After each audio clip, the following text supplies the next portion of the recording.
부자님 믿음의 가족 여러분, 오늘 하루도 주님의 사랑이 여러분의 삶과 여러분의 가정과 여러분의 일터에 함께 하시기를 간절히 소망합니다. 오늘 함께 나누실 하나님의 말씀은 갈라디아서 4장 21절부터 31절의 말씀입니다. 내게 말하라. 율법 아래에 있고자 하는 자들아, 율법을 듣지 못하였느냐?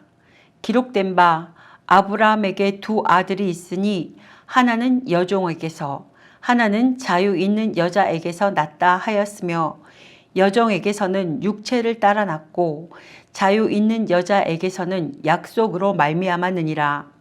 이것은 비유니 이 여자들은 두 언약이라.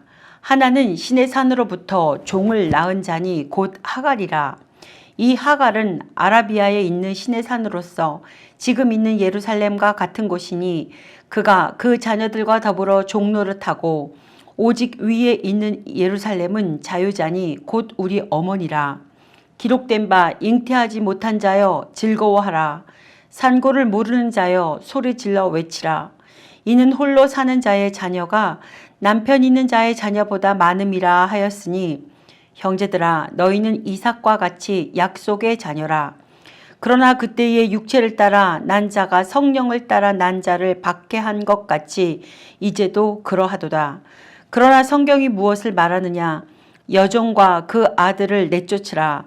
여종의 아들이 자유 있는 여자의 아들과 더불어 유업을 얻지 못하리라 하였느니라. 그런즉 형제들아 우리는 여종의 자녀가 아니요 자유 있는 여자의 자녀니라. 아멘. 본문은 이신득의 구원 원리의 정당성에 대하여 변증하는 갈라디아서 3장과 4장의 마지막 부분입니다. 어제 말씀 묵상에서는 갈라디아 교인들의 바른 신앙을 위한 바울의 간절한 호소가 있었고, 오늘은 율법 아래 있는 것과 복음 아래 있는 것의 차이를 아브라함의 두 아들 곧 하갈의 아들 이스마엘과 사라의 아들 이삭에 비유하며 전하고 있습니다. 21절 말씀입니다. 내게 말하라. 율법 아래에 있고자 하는 자들아, 율법을 듣지 못하였느냐? 여기서 율법 아래에 있고자 하는 자들이란 말은 율법의 계율과 의식을 받아들여 그대로 실천하며 살고자 하는 사람들을 가리킵니다. 또한 듣다라는 말은 유대인들에게 매우 중요한 단어인데요. 이는 단순히 육체적인 행위가 아니라 하나님의 말씀을 경청하고 이해하고 회개하며 순종하는 내면의 인격적 활동을 의미합니다. 즉 율법을 듣는다는 것은 율법의 진정한 의미를 깨닫는다는 의미입니다. 그런데 바울은 본질을 통해 갈라디아 교회에 율법을 따라 살 것으로 주장한 율법주의자들이나 그에 동조하는 갈라디아 교인들이 결코 율법의 진정한 의미를 깨닫지 못하고 있다고 책망합니다. 그것은 그들이 율법 아래에서 율법의 계율을 실천함으로써 하나님으로부터 의롭다 하심을 인정받고자 하였기 때문입니다. 그들의 이러한 생각은 실로 율법의 진정한 의미를 깨닫지 못한 무지의 소치입니다. 왜냐하면 율법은 그리스도인들로 하여금 죄를 깨닫게 하며 그들을 은혜로우신 그리스도께로 인도하는 인도자 역할을 할 뿐이지 그것이 결코 하나님께로 나아갈 수 있는 통로가 아니었기 때문입니다. 계속해서 22절부터 26절에 보면 바울은 먼저 아브라함의 두 아들이 각각 계집종인 하갈과 자유자인 사라에게서 출생한 사실과 하갈의 아들은 육체를 따라 사라의 아들은 약속에 따라 난 사실을 상기시키고 있습니다. 그리고 이어서 이 사실을 두 언약, 곧 율법과 복음의 관점에서 풍류적으로 해석하고 있는데 여기서 먼저 바울은 계집종 하갈이 자유하는 여자 사라에게 종속되어 있는 것과 같이 율법은 복음에 종속되어 섬기는 위치에 있음을 말하고 있습니다. 나아가 율법 아래에 있는 자와 복음 아래 있는 자를 각각 하갈의 아들 이스마엘과 사라의 아들 이삭으로 비유하며 자유자의 아들 곧 약속의 아들 이삭만이 아브라함의 상속자가 될 수 있었듯이 복음 아래 있는 자만이 하나님의 유업을 상속받는 축복을 누리게 됨을 말하고 있습니다. 사랑하는 믿음의 가족 여러분, 여러분은 율법과 복음 어느 아래 속해져 있으신가요? 자신을 의지하며 오직 자연적인 원리들만을 인정하며 살아가십니까? 아니면 자신을 의지하기보다는 하나님을 의지하며 역사의 사건들 속에 임재하시는 하나님의 능력을 바라보고 살아가고 계십니까? 혹시 자신만을 의지하며 자신의 생각하는 것이 진리의 모든 것인 양 생각하고 믿고 살아계신다면 다시 한번 되돌아보는 은혜를 가지시기 소망합니다. 그리고 주님을 향한 여러분의 믿음을 더욱더 견고히 하시기를 바랍니다. 29절입니다. 그러나 그때의 육체를 따라 난 자가 성령을 따라 난 자를 박해한 것 같이 이제도 그러하도다. 여기서 육체를 따라 난 자는 이스마엘을 가리키며 성령을 따라 난 자는 이삭을 가리킵니다. 창세기 21장 8절과 9절에 보면 이삭이 젖을 뗀 후 성장할 무렵 이스마엘이 이삭을 희롱한 사건이 나옵니다. 바울은 박해라는 표현을 사용하고 있는데 이스마엘이 단순한 의도에서 희롱하는 것이 아니라 이삭이 아브라함의 유업을 이어받을 상속자이기 때문에 그의 존재를 멸시했다는 점을 강조하기 위하여 박해라는 단어를 썼습니다.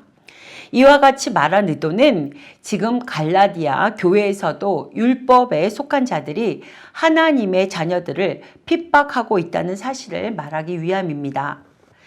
육체를 따라 난 자는 인간의 의지와 율법의 행위를 강조하는 유대 율법주의자들을 가리키며 성령에 따라 난 자는 하나님의 약속을 믿는 믿음을 통하여 성령의 역사로 말미암아 하나님의 자녀들을 일컫는 말입니다.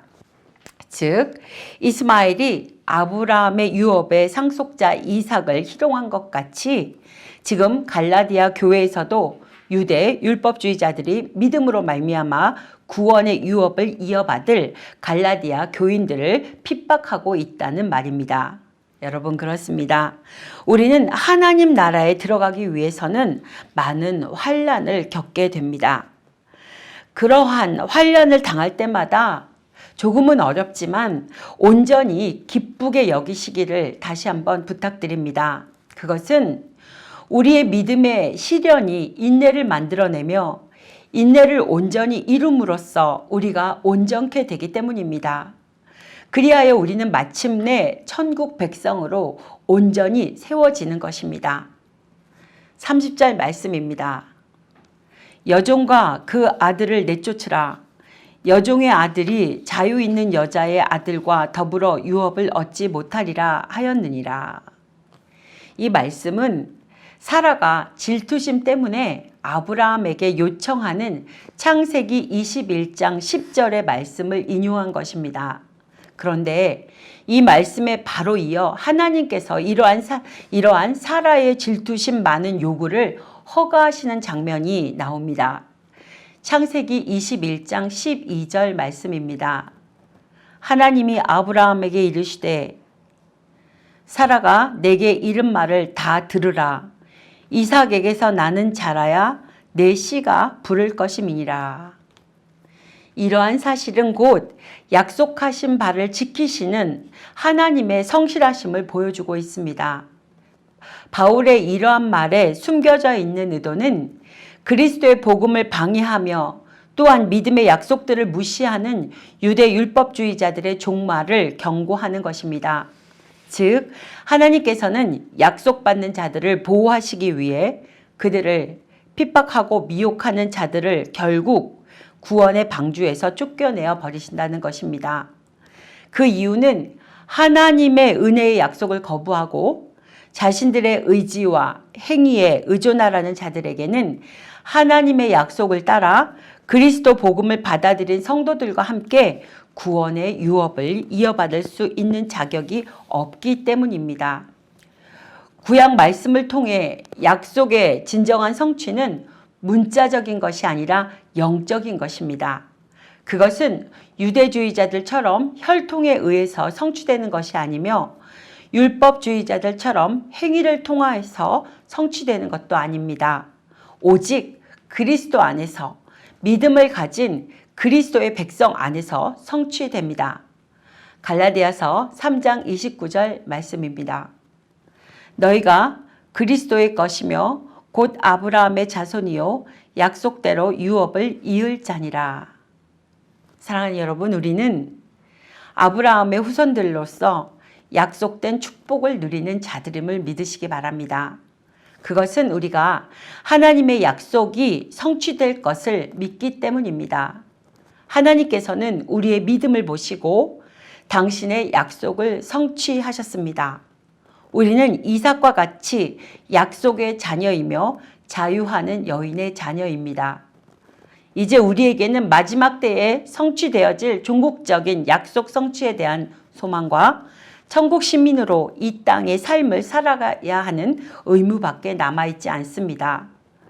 약속이 성취되는 그리스도의 재림의 날까지 최선을 다하여 천국 시민으로서의 삶을 살아가시는 저와 여러분이 되시기를 간절히 소망합니다. 기도하시겠습니다. 은혜의 주님 고맙습니다. 그리스도 안에서 믿음을 가진 그리스도의 백성이 되게 하여 주신 주님 고맙고 감사합니다.